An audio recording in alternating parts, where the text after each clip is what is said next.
नमस्कार, हमारे channel story com में आप सभी का स्वागत है। आज हम फिर से लेकर आए हैं कुछ रहस्यमय बातों को, लेकिन अभी तक आपने हमारे चैनल को सब्सक्राइब नहीं किया है तो प्लीज सब्सक्राइब कर ले। आइए जानते मृत्यु के बाद आत्मा के साथ क्या होता है। मानव जीवन से जुड़ा दुनिया का ऐसा कोई भी पहलू नहीं है जिसका उल्लेख भारतीय वैदिक साहित्य में नहीं हो। जन्म से लेकर मृत्यु तक के 16 संस्कारों में व्यक्ति के अधिकार, कर्तव्य और नैतिक दायित्वों का बोध कराया गया है। मनुष्यों के अनुसार सारे नियम मनुष्य के जीवन को सरल, सुगम, मर्यादित और सुखमय बनाने के लिए ही हैं। गरुड़ पुराण में तो जन्म से पहले और मृत्यु के बाद तक की गतिविधियों को प्रस्तुत किया गया है। इसमें ये तक बता दिया गया है कि मृत्यु के पश्चात आत्मा आखिर कहाँ जाती है, उसके साथ क्या क्या होता है, उसे किन किन परीक्षाओं से गुजरना पड़ता है और इस परीक्षा में फेल या पास होने के बाद उसकी क्या गति होती है। आइए आपको भी इस रहस्य से अवगत कराते हैं। पुराणाचार्य पम दिनेश शास्त्री के अनुसार गरुड़ पुराण में ये स्पष्ट लिखा है कि मृत्यु के बाद आत्मा का सफर कैसा होता है। पुराण में उल्लेख है कि जब मृत्यु निकट आती है तो मनुष्य की सभी इंद्रियां शिथिल हो जाती हैं। वह चाहकर भी कुछ बोल नहीं पाता। प्राण निकलते ही आत्मा एक दिव्य स्वरूप में परिवर्तित हो जाती है। उसे सारा जगत ब्रह्म स्वरूप लगने लगता है।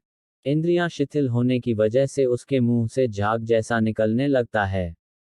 अलग अलग कर्म करने वाले व्यक्तियों के प्राण अलग अलग इंद्रियों से निकलते हैं। इसी के हिसाब से उनके पाप और पुण्य का निर्धारण होता है।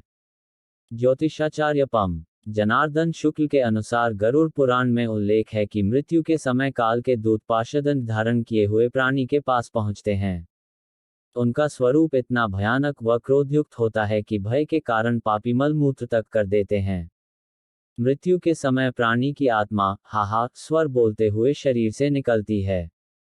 आत्मा का आकार अंगूठे के बराबर रहता है।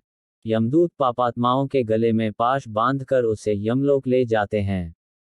गरुड़ पुराण के अनुसार यमदूत यमलोक ले जाते समय रास्ते में पापात्माओं को भयभीत करते हैं, नरक की यातनाओं के बारे में बताते हैं। ऐसी बातें सुनकर पापात्मा रुदन करने लगती है। इसके उपरांत पापात्मा को कुत्तों द्वारा काटा जाता है। इस समय दुखी पापात्मा अपने पाप कर्मों को याद करते करता हुआ आगे बढ़ता है। इसके बाद उसे आग की लपटों से गुजरना पड़ता है। पापात्मा के भूख प्यास से व्याकुल होने पर यमदूत उसकी पीठ पर चाबुक मारते हुए उसे आगे धकेलते हैं। पापात्मा कई बार गिरकर अचेत हो जाती है, परंतु यमदूत निरंतर पापात्मा को यातनाएं देते हुए अंधकार में मार्ग से यमलोक की ओर ले जाते हैं। 15 लाख किमी दूर है यमलोक। गरुड़ पुराण में उल्लेख है कि भूलोक से यमलोक की दूरी 99,000 योजन यानी करीब 15,84,000 किलोमीटर है। पापात्मा के यमलोक पहुंचने पर तथा यमदूतों की यातना सहने के बाद यमराज उसके लिए सजा निर्धारित करते हैं। यमराज की आज्ञा के अनुसार बुरी आत्माओं को आकाश से ही गिराकर वापस उसके नगर या गांव के समीप छोड़ दिया जाता है। घर लौटकर पापात्मा छटपटाते हुए पुनः मृत शरीर में प्रवेश करने की चेष्टा करती है, लेकिन उसका प्रवेश कर पाना संभव नहीं हो पाता।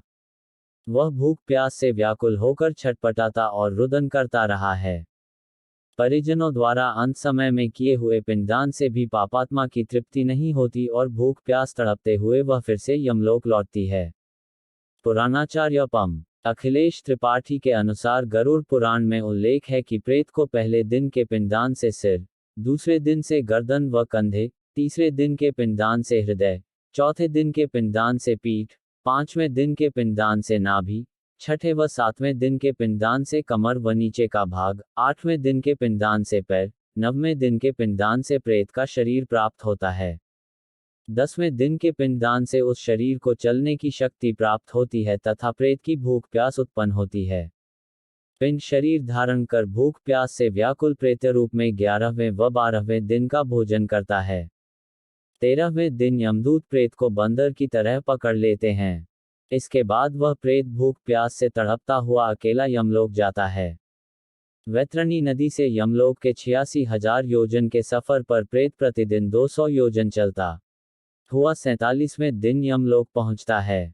यम मार्ग में 16 पुरियों को पार करके प्रेत यमलोक पहुंचता है। पापात्माएं यमपाश में बंधी होने के कारण मार्ग में हाहाकार करते हुए रोती बिलखती हुई यमलोक पहुंचकर अपने कर्मानुसार फल भोगती हैं।